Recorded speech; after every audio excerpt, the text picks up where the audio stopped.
Welcome to the video lecture on microcontroller and embedded systems lab. Today we will be discussing the program 1.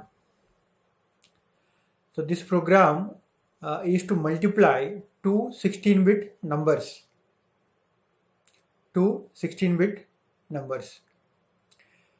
Here the first number I am going to take is 1900 in hexadecimal, and it's equal to 6400 in decimal, and that will be stored in register R1.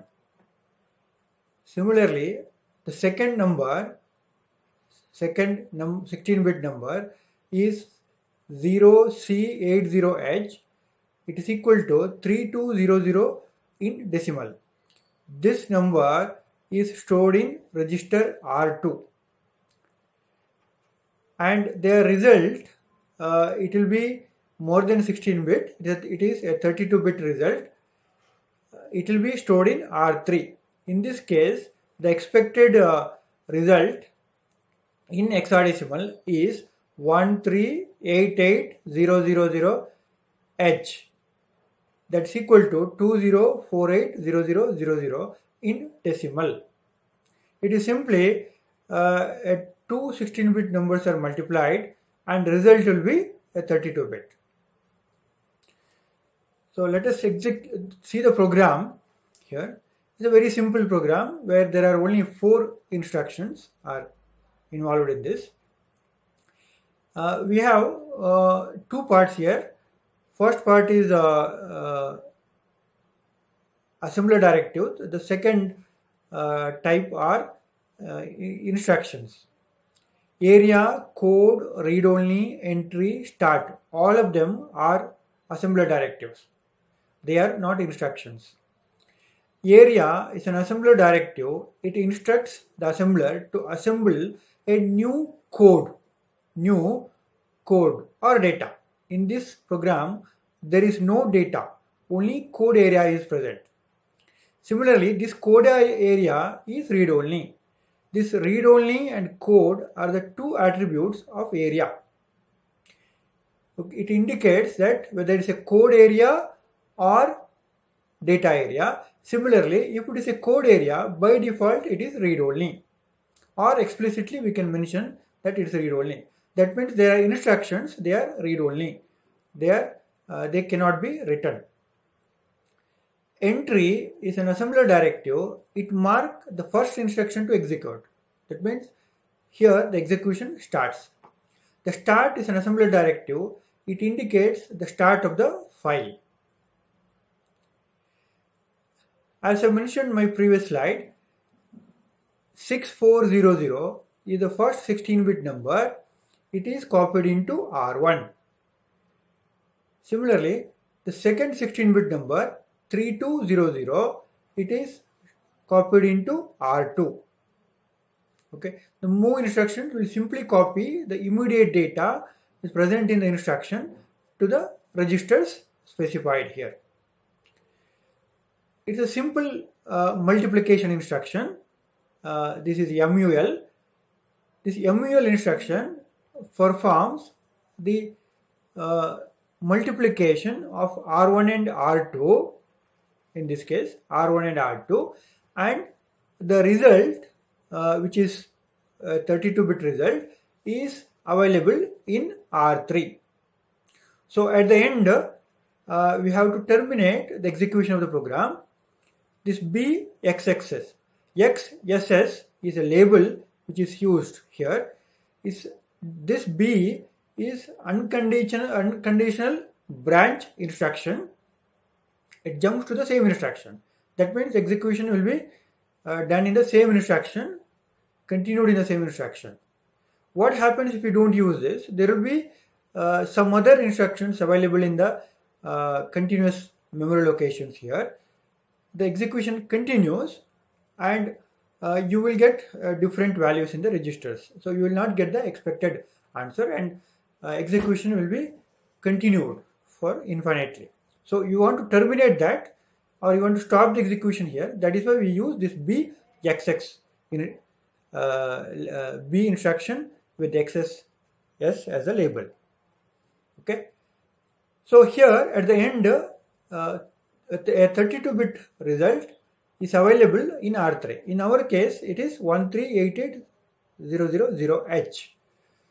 So let us see the execution using Thiel Microvision.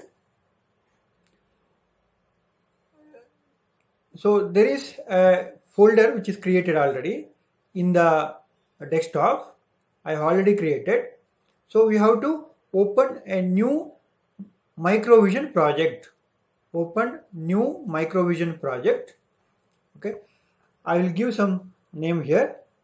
That is program 1. Program 1 is a project name I am giving here. Save. Here I have to type the name of the ARM processor which I am using. So we are using here LPC2148. LPC2148. Select that and select OK here. Okay. You get a message here. Copy startup.s to project folder and add file to project. Here you have to click on no. Here we have to click on no. Okay. So this is just creating the project. Next step is you have to create a file. Go to file, open new. Here you have to type the code. I have already typed. I am just copying here. Okay. Then save the file. I'll give the name P1 with an extension .asm. Remember, the extension of the file should be .asm. Save. The file is saved. The next step is adding the file to your project. So here, right click on target. Okay. Right click on source group 1. Right click on source group 1. You get an option called add existing files to group source group 1. Add. Click on that. Here you type your file name p1.asm. p1.asm. Add that file. So click on add here. Then close it. So now if you see here, your file is added into your source group. The next step is to build a target. So build a target, click on project, click on build target. Okay, target is built. Here you can see at the bottom 0 errors, 1 warning. 0 errors, 1 warning. If at all some errors are there in your program, errors will be displayed here. How many errors are there? Okay, this is build target. You can also use this icon here, a small button which is present here, build target. Click on that. Okay, instead of going to project and pressing into build target. So you can use this button to build target. So this is the next step is debug. Click on debug, start debug session. Click on OK. Now you can see here the contents of all the registers. They are all zeros now because the program is not yet run. You have to run the code. You have to run this. You can see here, go to debug again, run.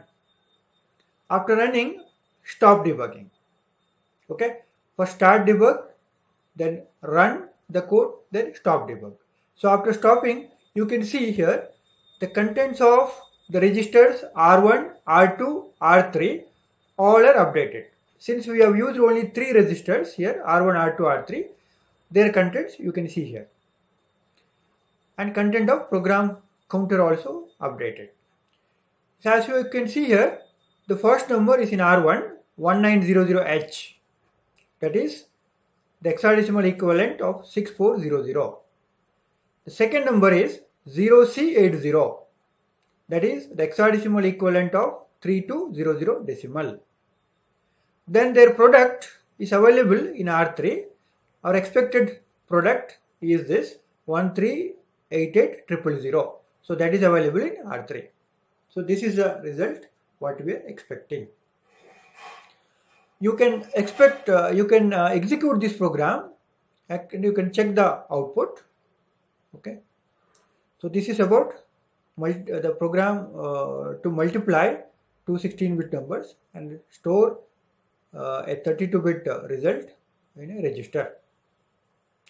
Or we can sometimes, if you want to store the result in memory location, that also we can do. You have to declare a memory location here, then move the content to that memory location using some other instructions. Okay. Thank you all.